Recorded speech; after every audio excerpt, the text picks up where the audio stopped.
experience certain changes during their periods. They experience cramps, they experience changes in their physical, mental, and behavioral health.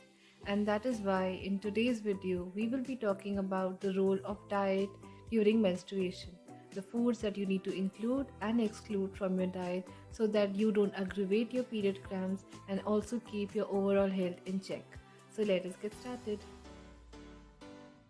We have a lot of misconception when it comes to periods. People say that you should not do any workouts, you should not do any physical activity, you should rest all day during your periods because your body needs that.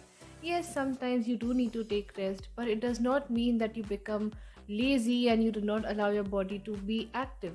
It is important for you to feel energized and to stay active, and that is why it is important for us to understand our body needs, especially during menstruation, because this is where you need to give special attention to your physical needs and your health and your diet, especially because there's a lot of loss of blood.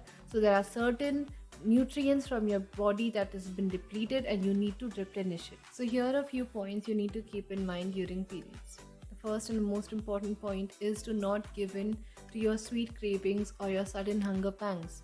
We normally think that having a certain junk item or something unhealthy or loaded with sugar is going to help us feel better, and we will have something that we like and our mood will be fine and we are going to feel active and energized. But that is not how it works. Having something refined or sugary is going to make our body slow, it is going to affect our metabolism, it is going to make us feel more sleepy, more tired and lazy, and most importantly, it will increase your insulin levels in the body, thus cause an imbalance in other hormones as well.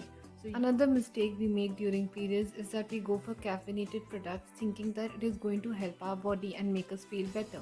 But what happens is that caffeine disrupts your sleep. You're already low in energy and you're tired, and having caffeinated products is going to affect your sleep and you will not get the rest that you require. Also, it will make you feel dehydrated because it acts as a diuretic, so you will lose even more fluids that you're already losing. So try to avoid caffeine during periods. Also, it will have an impact on your mood. You will experience mood swings, you will experience anxiety. It will also disrupt your digestion. You will feel more bloated, more heavy internally. It can also cause diarrhea. Also, caffeine can reduce the absorption of nutrients in your diet. So try to cut down on caffeine, especially during periods, because it can worsen your situation. During periods, we are obviously losing a lot of blood, and naturally we will be losing a lot of iron as well. So it is important for us to replenish these iron levels through diet. That is why you must include well-cooked green leafy vegetables in your diet, include beans like chickpeas, edamame, kidney beans, etc. Include nuts in your diet so that you are able to store the iron levels again. Otherwise, you will fall in the anemic category, and that can lead to a lot of issues. You will also experience a lot of weakness and tiredness during periods. So that is why you also have to rely on fresh fruits in your diet. Include strawberries, blueberries, or any fruit of your choice, as these are rich in antioxidants and will help in fighting against infections and will also make you feel energized and healthy. And the most important survival source is water. Drink a lot of water during your periods, keep yourself energized. Water is going to help you feel de-bloated, it is going to make you feel more active, it is going to keep you hydrated, which is very important.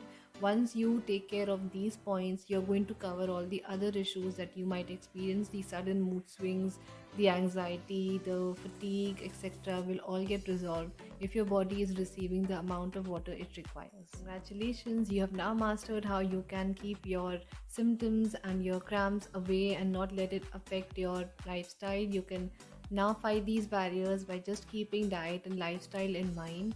Be strong like you already are. You are a pro and you will do even better if you work on the small things that we normally ignore.